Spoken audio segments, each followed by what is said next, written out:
The evidence points that they knew it was coming and did nothing about it. The evidence points that there is explosive material in the rubble of the World Trade Center and nobody's investigating it. The 9/11 Commission had nothing but politicians, not an engineer, not a physicist, not a family member, not a victim, not a first responder, only politicians. That is a problem. It's not properly investigated. The 9/11 Commission report reads like a novel. I mean, come on, there's no real information in that. And anything that we try to put out, I mean, you guys just simply knock us down. And again, the best way that Dylan put it is, why are we fighting? Why are we going back and forth between? No, we are, because this piece is going to air, and we already know what the piece is going to do. We already know what you guys are going to do. Just by the questions you asked us, it's very clear what your agenda is. So the only question is, are you going to continue attacking us, and are you going to keep doing the same thing that the media's done for years, or are you actually going to try and get some justice?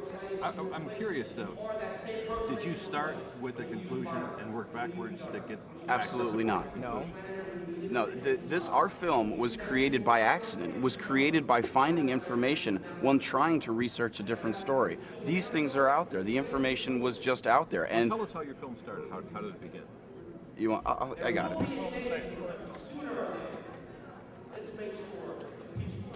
Good emotion.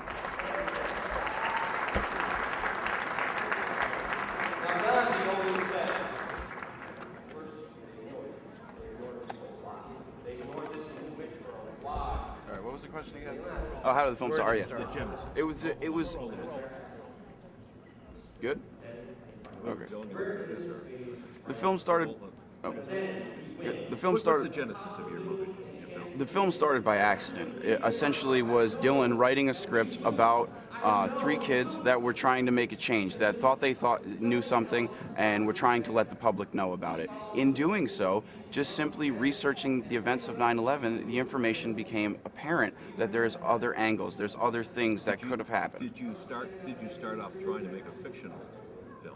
We did start off trying to make a fictional film, yes, and it transpired into finding the information that we did. And again, I didn't believe this when I first, I was in the military. My first day of basic training was September 11th. I was gung ho. I was go to war, let's get the terrorists. But with the overwhelming amount of evidence that I've seen that's come across my desk, it's very hard to just to digest the 9/11 Commission report.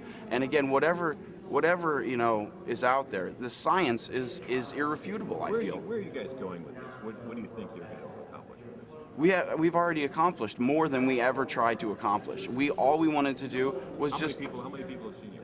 Hundreds of millions of people. It's been translated into over 20 languages. It's hit every corner of the earth because of Google and YouTube. And people come after us and they say, well, how could you make a documentary? How could you benefit from the death of other people? The only difference between us and ABC News, you guys made a documentary about 9/11 as well, is that we give it away for free. We ask people to copy it, distribute it, and that's our opinion. So it's gone viral. It went viral and back. Absolutely. I mean, it has its own life, and we're not trying to accomplish anything else. At this point, I'm going to college. Dylan's trying to take off and do the things in the video industry his own way. He's shooting music videos. I'm trying to get my college degree.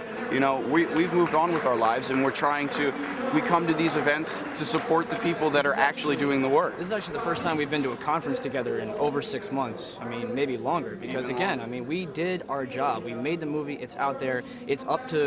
It's not the job of the young filmmakers anymore. It's the job of ABC News to actually investigate 9/11 and actually try to get some accountability. What do you think about the fact that someone like John Patrick Bedell, who shares some of these beliefs, tries walking into the Pentagon loaded with ammunition and is shot by Pentagon? Well, first of all, we don't know exactly what he believed. We know that the news said that he might have been a truther, but that's it. That's all we know. I don't support violence. It's that simple. And you?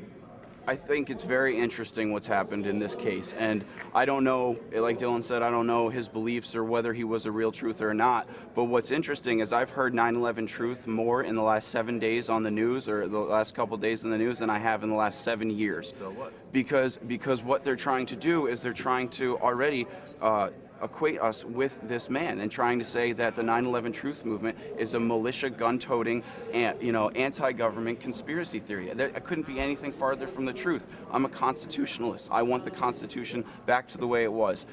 Freedom of speech and everything like that. There should be nothing else held out against the American people. Cindy Sheehan is here. What more do you need to know?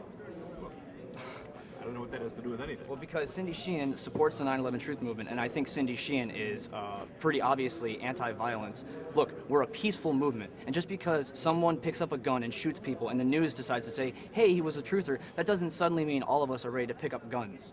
But it's so funny that when we try to do good things, when we donate money to the first responders, or we try to, you know, on the anniversary, try to show support and educate other people, just about our idea, just the idea to think, just the idea not to digest the main thing, that we don't get any coverage. That, you know, the Tea Party convention got every single organization there because it was, you know, do you know where the Tea Party started? It started in the 9/11 Truth Movement of us dumping the 9/11 Commission report into the Boston Bay. So, you know, it's interesting how until there's a violent act, now they're going to talk about the 9/11 Now Truth you guys Movement. are here to ask us about it. You didn't care before, but now all of a sudden, now that there's a gunman, it's okay to come to the conference and interview us about it. Where do you see yourself in political? I'm sorry? Where do you see yourself? I mean, some people would think that you're part of the lunatic fringe in American politics. I'm a constitutionalist. I want the restoration of the United States Constitution. I think it's pretty simple. First of all, there is no lunatic fringe political spectrum. What are you talking about? Are you just calling us names, or is that a real... No, I'm asking you, where do you see yourself in American politics? Do you see yourself on the fringes, mainstream?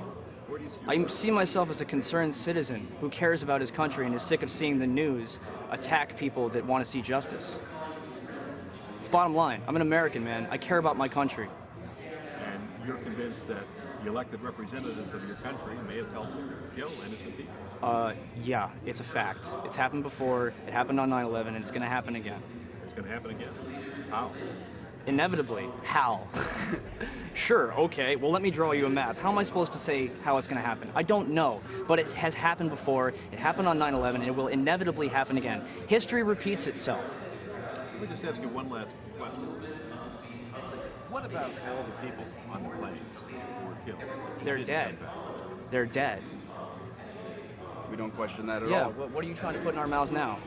I'm just asking. No, you're not. Why are you asking us that? It's a question. It's my job. No, I know, but why did you ask us that question? No sinister motive.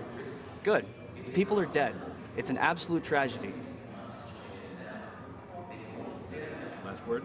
I appreciate you guys coming to the conference. I urge you to listen to some of the speakers that have come in here. And if you want to talk about some technical information, Richard Gage is going to be up there soon, giving his, the architects and engineers rundown of their latest findings and everything like that. I urge you to stay and just listen and just watch. And again, we're just two young guys that made a movie that went viral on the internet. It was an accident.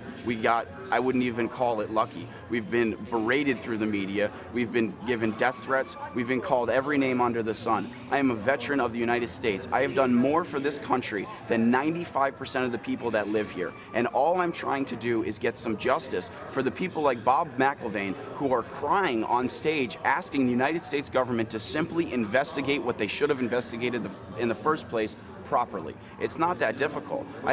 What's the next movie about?